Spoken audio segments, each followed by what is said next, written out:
Okay, content structuring of PPT. All of us have some point time come up with PowerPoint presentations, school, college, or work. So the very first thing is introduction. In the introduction, define the objective, setting the plot, welcoming. What is setting the plot? Just we will discuss in detail about plot, but what is plot? Okay, background information. Keep it for that.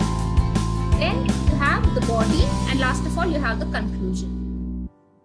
Discuss the relevant points, detailing the argument, transitions, and in conclusion, always have the summary, scope of the content, and takeaways. So this is pretty straightforward. Just read this now, all of you. Yeah, this is very important. Content should not be out of the flow. Transition should be in sync. So whenever you're making a transition or whenever you're jumping from one topic to another, make sure it is in sync